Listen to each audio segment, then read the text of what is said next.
Joel Omans, what's up, man? How you doing? Hey, Matt Miller. How's it going, man? Doing pretty good. Right on, I'm doing good. You guys have a lot of stuff going on. You have a lot of things going on. Why don't you tell us about what you're up to? Yeah, got a show coming up in Chicago with Born of Osiris and the Browning and a bunch of other bands. It's our first and only show of 2023. The last time we played any shows with Rings of Saturn was Cyber Shred Tour, which you're very familiar with. You're on that tour with us.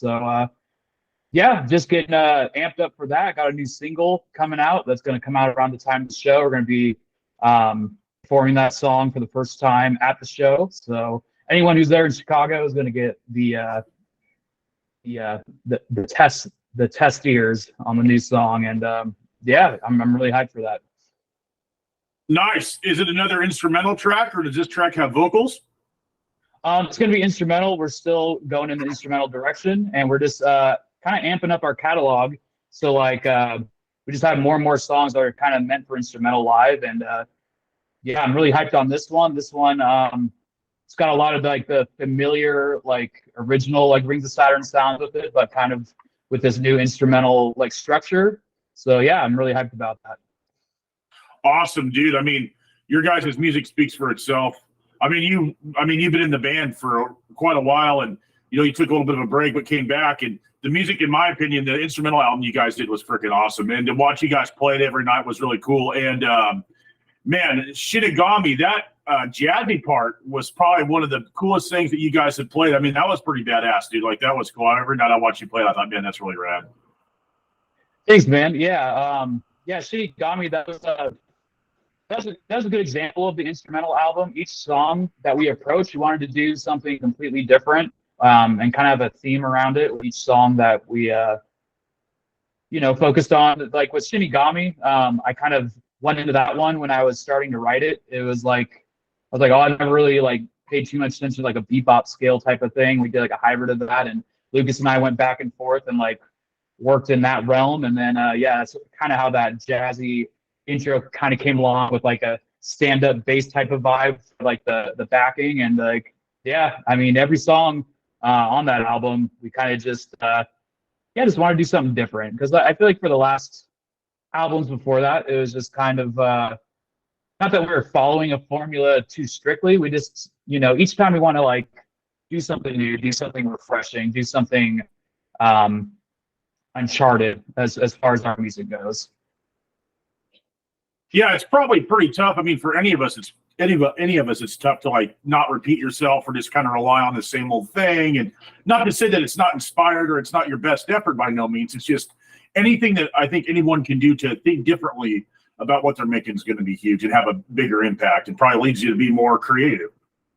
Oh, absolutely, yeah. And just being instrumental in general kind of opens up the door for that as well. And I think that's been a huge positive of going in this direction, is just for ourselves as musicians, just being able to be creatively open and always be able to jump outside the box of our usual, I guess, catalog, and just be like, oh, we're doing this now. And oh, now we can do this, we can do that. And yeah, it's very refreshing.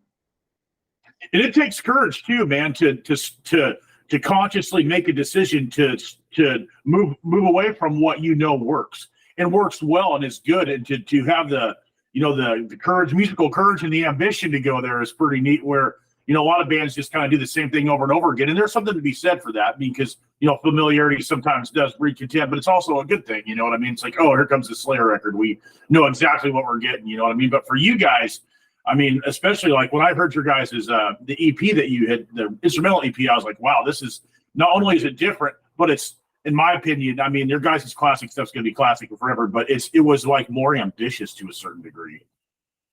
Yeah, and it's, we're going to be refining that more and more with each release, and kind of incorporating influence from other genres as well into that. With that release, it was yeah, it's we knew that obviously some fans of the original sound might not catch on with it, or agree with the changes, and that's totally fine. It's just kind of what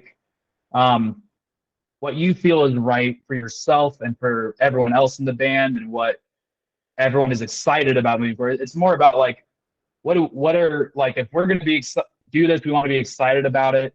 And like, we don't want to just like go out there and just do things that like just to please other people and try to keep it going and not be authentic. Like we really want to just do what's exciting, whether it's the most popular choice or not, it's what's popular for us to do. And I always kind of say like to myself when I'm like working on anything, it's just kind of like, if I'm really hyped about it, there's got to be somebody else out there that's going to be as well, and that's just kind of how my attitude towards, any kind of creative changes or any kind of change in direction. Absolutely, man. And I was there every day with you guys, and it seemed to go over pretty well. So you guys definitely did something that was awesome. And Ryan did great every night too. And he was out there, you guys, the drummer, kicking ass. Are you guys still going to be working with Ryan at all? Was he on the new song that you guys have done? Oh yeah, absolutely. Ryan's going to be at the show. We've got some, news to share about Ryan. We've got some plans with him moving forward, and I won't, say much about it on here, but very soon there will be some more updates about Ryan and his involvement with the band. And I'm very excited to be working with him. He's a really great guy and an amazing drummer, and I'm just very grateful to have him on board with us. That's awesome, man. That's great to hear. Let's talk about animation sequence. Okay. That new record was cool. You had vocals on that one that was the first one you've had vocals on. Is that right? Yeah. So with Dark Matter Ritual, I always kind of liked the idea of turning that project into like a collaborative focused project with other musicians. So like, it's really cool to work with Cameron Loesch from Born of Osiris on drums for that. And then I've known Ben forever from Extortionists, and I'm a huge fan of his vocals. And I was just like, let's just do something, like screw it. Like, I mean, we don't have to like be like, oh, we got to have like make an official lineup out of this or anything. Like, just while we're able to do it, just do it, and turned out really great. And yeah, I mean, it just kind of also goes back to like the Rings of Saturn thing. Like, animation sequence was always instrumental, but then I'm like, let's add vocals to it. Screw it. Like, let's do something else. I'm someone who's always excited about new and just refreshing things and just going into things with an open mind. So. Oh, yeah, man. And you even put out an instrumental version of that album as well, too, right? Didn't you do that? Oh, yeah. It was just a single, but yeah, it was just, might as well do an instrumental version as well for anyone who wants that version too, give them an option. So, yeah, turned out very well. It's probably my favorite animation song I've done so far. Yeah. Yeah, it was awesome, man. I remember when the album came out, I listened to it and I was like, damn, this is really good. And, definitely has like, you can really hear what you're bringing to the table in Rings of Saturn, dude. Like, that was interesting because I listened to I can't remember the name of the ones, it's escaping me, but the one before it, it had the pink cover. The Meridian Channels EP. Yeah. Yeah, that was really, really cool. And that wasn't the first time I'd heard animation sequence. And I really was like, wow, you're bringing a lot to Rings of Saturn compositionally and stylistically. And I think the one thing about your playing that stands out to me is the tapping stuff that you do is really, really cool. Those, the fast, like 30-second, kind of stuff. That shit was great. And man, you guys nail that stuff every night too. And it was cool to watch. And I learned a lot from watching you guys play. It was awesome, man. Oh, thank you, man. That really means a lot coming from you. You're an amazing guitarist yourself. And that compliment means a lot. Oh, dude, yeah, like it was cool, man. Especially like you guys go up there jamming with you guys. That was really cool. And I'd always cried and complained about playing by myself and wah, and it was really cool. And that just meant a lot to me. So thank you for that, dude. And you were in Extortionist for a while, weren't you? Didn't you start in that band? Yeah. I did not start the band. Ben started the band, but they started in my area around Spokane and the Idaho area. Spokane's very close to Idaho, so. Yeah, very early in the days of the Extortionists, though, I did join the band, and I just saw the potential right away that Ben and the band had, and I've been in and out of the band here and there over the years. I've been in it twice. I did 2 tours with the band, did some singles and guest work with them, and I just, whenever I can, I enjoy helping those guys out, and they helped me out, and I love those guys like brothers. They're awesome, and I'm just really excited to see what they do next. I know they got new music coming out, and I've heard one of the singles, and it's really badass stuff. So yeah, those are just guys that whenever I get the chance and it works out, and everyone's got the time, like it's really cool when we do get to work together. Yeah, they're super nice guys and awesome to be around. They're funny too.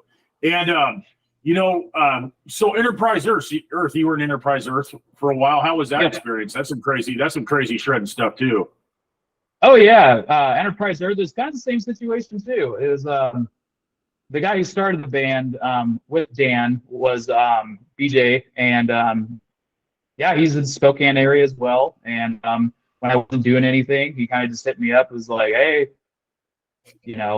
would you be interested in touring with us? I got all the stuff lined up, and I heard the music, and I was like, same thing with Extortionist. I was like, wow, like another band with like a ton of potential and right on my back doorstep, basically in the same town. So I was like, yeah, let's do it. And had a great time touring with them for about a year, and man, played some awesome tours. Opened up for Whitechapel, did Summer Slaughter when Cannibal Corpse headlined in 2016.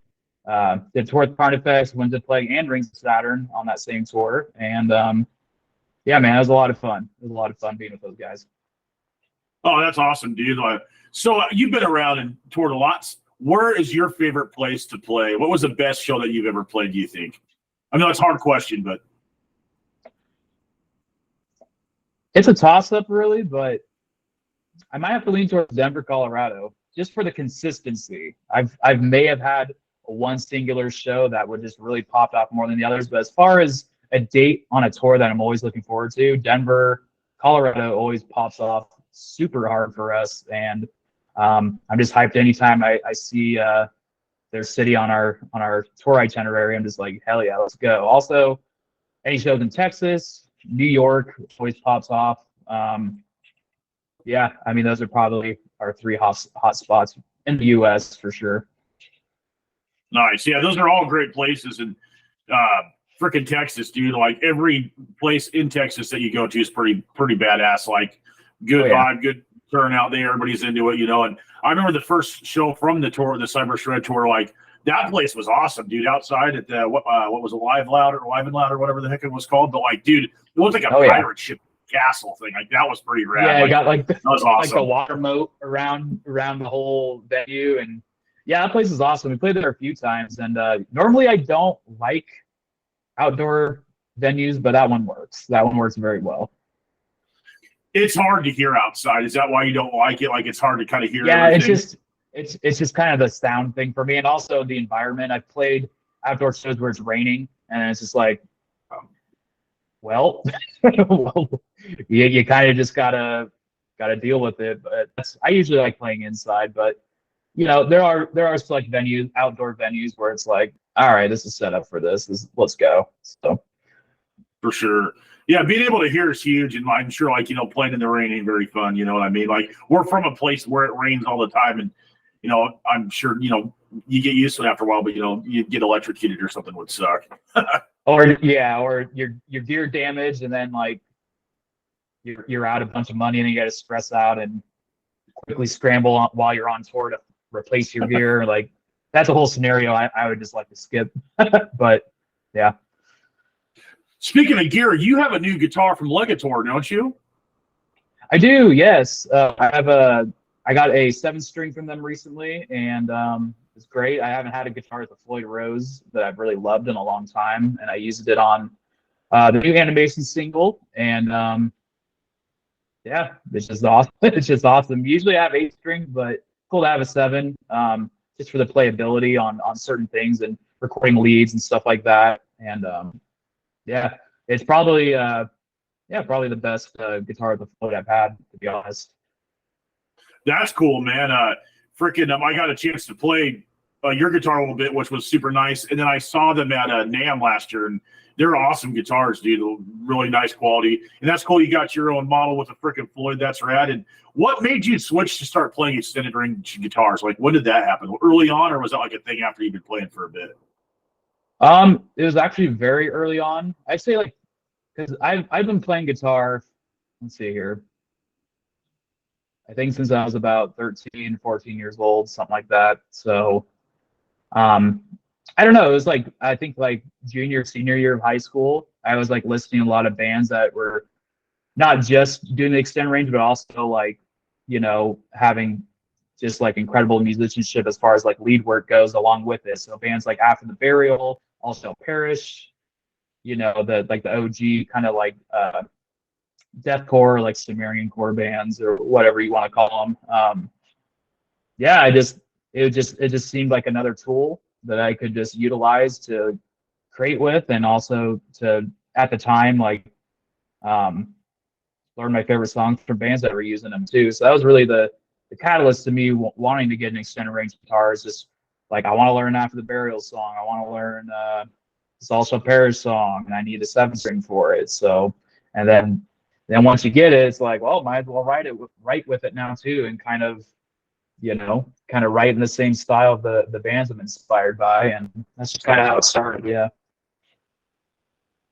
Do you think that like when you're playing solos too, that like it just sounds better in standard tuning, like the higher register, like the intonation's better, and like it just has better tonal quality? Do you think that's accurate? I mean, I don't have much to compare on because I've kind of always played in standard. It's been a long time since I've myself kind of consistently played in a different tuning. Back when I was like in high school, my high school band before Rings of Saturn, like I played in like, I don't know, I think it was like drop B or something on a 6 or something like that. But I just always like standard tuning because a lot of the bands starting out that I wanted to like cover their music were in standard tuning, like Metallica, like early Pantera stuff, I think from the Cowboys from Hell album. And like my biggest influence was Jason Becker, and like a lot of his stuff from like Perpetual Burn that I was trying to learn back then was all in standard tuning. So it was just kind of like a convenience thing for me. Like, oh, whatever tuning I have, extended range, it's got to be an extension of standard, just for me, just for my brain to not have to think and transpose and move things around. So Absolutely, man. And like I think that that's one good thing about having an extended range guitar is you can kind of keep the higher strings where they are. And it sounds like it sounds right. I don't know like how to describe it, but like like even just like moving things down a step or this and that. Because I play in D standard, and sometimes I play. I'm like, man, I wish I would just start playing a 7-string all the time and just keep my guitar in standard tuning. How much easier life would sound better too. You know what I mean? Like instead of being like, yeah. man, it just always never sounds kind of weird, and it just you know what I mean? Or shit don't sound right, and it's bullshit. But anyway, dude. So Dad's the collaboration with the Buried Alive with Charles, that stuff was freaking rad too. How did that come to be about? Yeah, so the Dad's 2 Barrier 51 collab song, that's something that's been kind of planned for a while now. But it just really came down to everyone's schedule and when everyone felt like they were, ready to do it and do it correctly. And yeah, it turned out great. Charles hit me up originally a couple years ago to do it, and I was like, yeah, I'm down. And then our schedules kind of at the time, Rings' touring schedule picked up, Charles' schedule picked up with his releases, and it was just like, yeah, let's just approach this when everyone's got the time, and we finally got the time to have everyone come together, nail it, get everything just put together the way it needed to be, and I'm really just happy with how it turned out and the response from it, and yeah, it's just been great. Yeah, man, that's some really cool over the top guitar playing. And I mean, that's what you're known for, is the craziest stuff you can get. And just like stylistically, are those some of the elements that are going to be brought into the new Rings of Saturn record? I mean, like, or is it going to be an EP too? Because I remember in the past we had talked, and you guys said that you had been working on another EP. I mean, last year, another what, 4 or 5 songs at the time, and you decided to like split them up. So, is the new EP you guys have coming out? Is that going to have more of those elements in it? I'm just trying to think in my head, hearing the material we do have kind of in the works right now. I would say there's elements of it, but I think it's going to be more reminiscent of what people kind of heard from maybe like Lou Gulkien and like Jidim era of our band, but also just a lot of new stuff too. But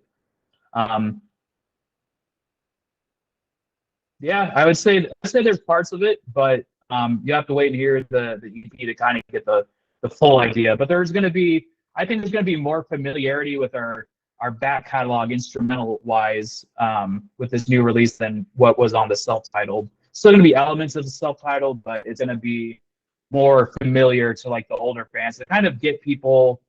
It wasn't intentionally to get people more on board with the new instrumental direction, but it just kind of worked out that way. And I'm excited for fans of the self-titled and fans of the old stuff to hear the new stuff we're doing. I think we'll kind of have a good marriage of the two that like the new stuff we're doing. Awesome, dude, because Lugo Cayenne is a great album, dude. So many great songs. Godless Times, when you guys played that, I was always like, dude, that is one of the sickest riffs. The intro riff to that song is just freaking badass, dude. Like, seriously, I'm like, that sounds so cool. And, dude, like, melodic. And that's one thing is, like, your guys' rhythms are obviously crushing. The solos are over the top. But there's still melody in there, dude. And that's what makes it really, really cool. And, like, you know, it didn't, for all the craziness and crushiness, it hasn't lost its melodic qualities to it, dude. So that's one thing about Rings of Saturn that I've always liked was that. And, you know, you guys have a really good tone live, too. And I think, are you guys still using those more, the GE 300? Dude, that thing sounds great. Talk about that, because that thing was freaking, it was awesome to hear that every night. Yeah. So, yeah, the Moore GE 300 is just kind of a diamond in the rough kind of piece of hardware that Lucas came across. And he bought it and sent me some comparisons to his Kemper. And we were like, wow, this thing holds up. So, and it's just, I always when I'm doing or planning like shows or tours for Rings of Saturn, I'm always just thinking about convenience and consistency, because I want to have enough. There's enough already on my mind to worry about the performance itself. When it comes to the technical side of everything, like running the live session, running our gear, everything like that, I want everything to just be on lock. And it's kind of like, you know, not a huge focus for me to have to worry about. So yeah, the G300, man, you can just throw that in a backpack and get on a flight. Boom, you don't got to check anything. You don't have to worry about anything. You know, a baggage claim ended up busted, and then you're like in Europe or something, and you're like freaking out. Like that, I always just kind of try to prevent as many bad variables as possible when it comes to preparing for tour, and just make sure the show happens exactly how it's supposed to. Absolutely, dude. And like having peace of mind that all your shit's going to work is pretty huge. Like you ain't got to sit there and, you know, have one eye over your shoulder going, I hope this thing's going to make it. And like you said, if you're actually traveling and, you know, making one trip on and off the stage is pretty nice. You know, you got put that thing in your backpack and you're going, and it sounds really good. I have one, and I have a Tonex pedal too, and that thing sounds pretty badass. But the G300 I think is a little bit better. But yeah, like you're saying, dude, if you're traveling around, convenience is where it's at. You know, I think that you know, the days of like hauling around a full stack or, you know, or some massive backline, you know, it's a pain in the ass if you're traveling. And like you said, like going through the airport, dude, there's nothing better than taking your whole rig in your carry-on. Like that's pretty huge. Yeah, exactly. And like the only thing you have to check sometimes is just your guitars. And like it would be horrible, obviously, if your guitar got damaged in that whole like the process of flying over to your destination. But at least, you know, you could go to a Guitar Center or something and just get it quick. Most of them have some kind of stock Ibanez 8-string or something on short notice. Like you can always replace the guitar. It comes to your gear that you have your tone set up on, and everything is like dialed in. It takes much more time to I think to get another piece of gear if something were to happen, and then have to reconfigure everything, get it sounding good right before a show on short notice. At least if it happened to a guitar, like I would be devastated, but at least the show could more easily, like, you know, shift gears and we can make it work still. So yeah, the show must go on kind of thing. And like, dude, like I love playing V's. That was like my shape because I'm a bigger dude, so it seemed a little more comfortable. But after a few times in an airplane with that shit, I was like, I'm done playing those guitars because it's just like impossible. You know what I mean? I'm like going through the airport with like a coffin case for a 7-string guitar. And it's just like you said, dude, if you have a problem, you can go to any Guitar Center and there'll be something that you can, you know, get by with and then bring it back and get your money or, you know, whatever it takes to make it happen. But absolutely, dude, like practicality when you're touring is probably the biggest thing, which equals, you know, better performances because you ain't got to worry about your shit, you know? Yeah, absolutely. Cool. So What do you guys are doing that show in Chicago? That's freaking awesome lineup. What's next after that? Are you guys going to tour at all in 2024? Yeah, it's kind of it's definitely in the plans, but first we want to focus on our next releases. Our main objective at the moment is to just build a very strong instrumental catalog for kind of this new chapter of the band and really solidify that, so people aren't like, like, oh, was the instrumental thing just like a phase? Was that just temporary? Are they going to have vocals now? There's still a lot of that up in the air as far as the discussions around the band. So we just want to solidify that more and kind of show more people like what we have in mind for the instrumental direction and how we're going to continue to like just try to be as innovative and creative with it as possible. And once we have more music for a live set that's strictly kind of instrumentally based, then that's probably when we'll tackle tour again. And also just to have another release to kind of like, get interest for a tour again as well. Like, it's always really exciting when a band goes on tour and like, oh, and we got new music. People are hyped about the music, new merch, all these things, to all these moving parts to kind of get people hyped to actually want to go to the show, and then just having more incentive to go. So yeah, it's really just about just prepping more and more instrumental material, and then when the time is right, really hit it hard and promote it and get it out there to everybody, get the word out.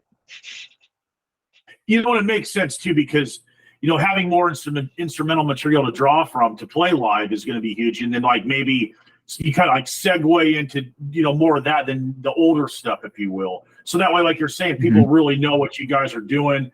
They can be just as excited or more about the newer stuff. And I'm sure it's like a transitionary thing where you're kind of going, hey, like the past is something that we're always going to love and be celebrated and going to be played, but this is what we're up to now. So we have more songs on our set from the newer material. And from what you've been saying, dude, it's going to have all the classic elements that we all love, but it's going to be, your guys's, new vision of what that means. Yeah, absolutely. And I think making new music that has a lot of throwback vibes to like the older music as well will kind of fill out the set list and have more diversity in it when we do play live, instead of just saying, oh, let's play some classics, but it doesn't have vocals now. Like we did a little bit of that on some songs from the last tour that we thought would still work instrumentally, and it worked, but I think it'll work even better when we have those, like I said, classic Rings of Saturn vibes, but in the correct setting, and have the whole set really just from top to bottom really well planned out. And like this new song that we're about to drop, I started writing it with the intention of like, how is this going to hit live? I want to have parts where people react this way live to it. And like in the past, we've always just kind of written music, but now I'm kind of really focusing on the live aspect of it while still maintaining like the intricate and interesting guitar parts and everything else. So yeah, that's basically it. Yeah. Well, it makes sense, man. It's kind of like just like anything else, we're always learning, dude. So it's kind of like for me anyway, and I'm sure maybe you can relate, like you kind of see what works and what doesn't in a live setting. And and it's a good art. It's not the only way to say things are good is by people's response to it, because what you feel good about ultimately as an artist and a musician is what's important. But if other people can let you know like what's working and what's not, in a live setting, in that setting only, you kind of figure out, okay, well, if we're going to have no, like in my brain says, if there's no vocals, there are going to have to be some interesting like melodic guitar parts, or there's got to be something going on in these spots where traditionally there would be vocals. Maybe there's like a cool melody or some crazy guitar playing going on. Like there's like, it's got to have like, I think it's harder to write instrumental music because it's got to have more twists and turns to keep people interested. Without vocals is tough, man. Like that's all, like kudos to any instrumental band, because that's hard to do, man. Yeah, there's like a very fine line, I feel like, with having the song kind of hold that kind of interest to the listener as far as like maybe like a melody or something that normally a vocalist would carry, but also having the instruments be like, intricate, very interesting and thought-provoking, and kind of tell a story without any words. And I think, like, for example, bands that do that very well are like Polyphia, Animals as Leaders.